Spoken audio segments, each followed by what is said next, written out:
ಇದೆಲ್ಲ ನಮ್ಮ ಲಕ್ಷಿತ್ ಸ್ಕೂಲಲ್ಲಿ ಬ್ಲೂ ಡೇ ಸೆಲೆಬ್ರೇಷನ್ ಮಾಡಿರೋ photos. Hi hello everyone, welcome back to my channel. ಇದು ಥರ್ಸ್ಡೇ ಮಾರ್ನಿಂಗ್. ಸೊ ಲಕ್ಷಿತ್ಗೆ ಹೊಸ ಬಾಟಲ್ ತಂದಿದ್ವು. ಅದನ್ನು ಒಂದು ಸತಿ ತಣ್ಣೀರಲ್ಲಿ ಹಾಗೆ ಒಂದು ಸತಿ ಬಿಸಿನೀರಲ್ಲಿ ಚೆನ್ನಾಗಿ ವಾಶ್ ಮಾಡಿ ಇಟ್ಟಿದ್ದೀನಿ. ಸೊ ಇವತ್ತು ಅವ್ರ ಸ್ಕೂಲಲ್ಲಿ ಬ್ಲೂ ಡೇ ಸೆಲೆಬ್ರೇಟ್ ಮಾಡ್ತಾಯಿದ್ದಾರೆ. ಸೊ ಅವ್ನು ನಿನ್ನೆ ನೈಟು ರೊಟ್ಟಿ ಮಾಡು ಅಂತ ಹೇಳಿದ್ದ. ರೊಟ್ಟಿ ಮಾಡಬೇಕು ಅಂತ ಹೇಳಿ ರೊಟ್ಟಿಗೆಲ್ಲ ಕಲಿಸ್ಕೊಂಡು ಇಟ್ಕೊಂಡಿದ್ದೆ. ಸೊ ನಮ್ಮ ಅತ್ತೆ ಮಾವರಿಗೆಲ್ಲ ಗಂಜಿ ಮಾಡಬೇಕಾಗಿತ್ತು, ಅವ್ರಿಗೂ ಮಾಡಿಟ್ಟು ನೆಕ್ಸ್ಟು ಲಕ್ಷಿತ್ಗೆ ಹೊಸ ಬ್ರಷ್ ತಂದಿದ್ವು. ಅವನ ಬ್ರಷ್ ಇಟ್ಕೊಂಡು ಆಟ ಆಡ್ತಿದ್ದ. ಸೊ ಲಕ್ಷಿತ್ ಬಾಕ್ಸಿಗೆ ಸ್ನ್ಯಾಕ್ಸ್ ಹಾಕಬೇಕು. ಒಂದು 2 to 3 years ಅವನಿಗೆ ಬ್ಯಾಗಿಗೆ ಲಂಚ್ ಹಾಕಂಗಿಲ್ಲ. ಸೊ ಸ್ನ್ಯಾಕ್ಸ್ ಹಾಕಬೇಕು, ಅಲ್ಲೇ ಊಟ ಕೊಡ್ತಾರೆ.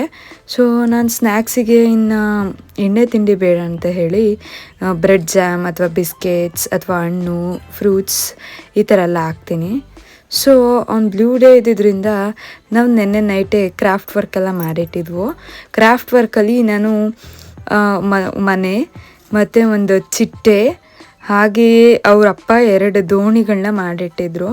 ಬ್ಲೂ ಡೇ ಆಗಿದ್ದರಿಂದ ಬ್ಲೂ ಕ್ರಾಫ್ಟ್ ಪೇಪರಲ್ಲೇ ಎಲ್ಲ ಮಾಡ್ಕೊಂಬರ್ಬೇಕಾಗಿತ್ತು. ಸೊ ಬ್ಲೂ ಕ್ರಾಫ್ಟ್ ಪೇಪರಲ್ಲೇ ಎಲ್ಲ ಮಾಡಿದ್ವು. ಸೊ ನೆನ್ನೆ ಪರ್ಚೇಸಿಂಗ್ ಚೆನ್ನಾಗಿತ್ತು, ಏನೇನು ಬೇಕೋ ಅದನ್ನೆಲ್ಲ ಹೋಗಿ ತೊಗೊಂಡು ಬಂದಿದ್ವು. ಅವನಿಗೆ ಬ್ಲೂ ಡ್ರೆಸ್ನೇ ಹಾಕಬೇಕು ಅಂತ ಹೇಳಿದರು. ಸೊ ಅವನಿಗೆ ಯಾವ ಬ್ಲೂ ಡ್ರೆಸ್ಸು ಕೂಡ ಮ್ಯಾಚೇ ಆಗ್ತಾಯಿಲ್ಲ. ಇಷ್ಟು ದಿನ ಅವ್ನ ಸ್ಕೂಲಿಗೆ ಡೈಲಿ ಯೂನಿಫಾರ್ಮ್ ಇರಲಿಲ್ಲ, ನಾರ್ಮಲ್ ಡ್ರೆಸ್ಸಸ್ನೇ ವೇರ್ ಮಾಡ್ಕೊಂಡು ಹೋಗ್ತಿದ್ದ. ಬಟ್ ಈ ಬ್ಲೂ ಡ್ರೆಸ್ ನನಗೆ ಯಾವ್ದು ಹಾಕಬೇಕು ಅಂತಲೇ ಕನ್ಫ್ಯೂಷನ್ ಆಗೋಯಿತು. ಯಾವ್ದು ಹಾಕಿದ್ರೂ ಫುಲ್ ದೊಗ್ಲೆ ಕಾಣಿಸ್ತಿತ್ತು. ಬಟ್ ಡೈಲಿ ಅದನ್ನೇ ವೇರ್ ಮಾಡ್ಕೊಂಡು ಹೋಗ್ತಿದ್ದು, ನನಗೆ ಗೊತ್ತೇ ಆಗಿರಲಿಲ್ಲ. ಸೊ ಇವತ್ತು ಬ್ಲೂ ಡೇ ಆಗಿದ್ದರಿಂದ ಹೊಸ ಶರ್ಟ್ನೇ ಹಾಕಿ ಇವತ್ತು ನಾವು ಸ್ಕೂಲಿಗೆ ಕಳಿಸಿದ್ವು.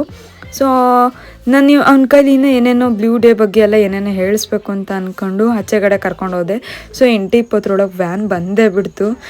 ಲಕ್ಷಿತ್ ಹೇಗೆ ಬ್ಲೂ ಡೇ ಸೆಲೆಬ್ರೇಷನ್ಗೆ ರೆಡಿಯಾಗಿದ್ದ ಹಾಗೆ ಏನೇನೆಲ್ಲ ಹೇಳ್ತಿದ್ದ ಅನ್ನೋದನ್ನ ನಾನು ನಿಮಗೆ ಅವನ ಕೈಲಿ ಹೇಳಿಸ್ಬೇಕು ಅಂತ ಅಂದ್ಕೊಂಡೆ. ಬಟ್ 8:20 ವ್ಯಾನ್ ಬಂದೇ ಬಿಡ್ತು. ಇವತ್ತು ತುಂಬ ಬೇಗನೆ ಹೋದ ಅಂತ ಅನ್ನಿಸ್ತು. ಸೊ ಈ ವಿಡಿಯೋದಲ್ಲಿ ಬ್ಲೂ ಡೇ ಸೆಲೆಬ್ರೇಷನ್ಗೆ ನಾವೇನೇನು ಮಾಡಿದ್ದೀವಿ ಹಾಗೆ ಅವ್ನು ಹೇಗೆ ರೆಡಿ ಆದ, ಹೇಗೆ ಮಾರ್ನಿಂಗ್ ಕಳೀತು ಅನ್ನೋದನ್ನ ನಾನು ನಿಮಗೆ ತೋರಿಸಿದ್ದೀನಿ. ಹಾಗೆ ವಿಡಿಯೋದೆಲ್ಲ ಯಾರೆಲ್ಲ ನೋಡ್ತಿದ್ದೋ ಥ್ಯಾಂಕ್ಸ್ ಫಾರ್ ವಾಚಿಂಗ್.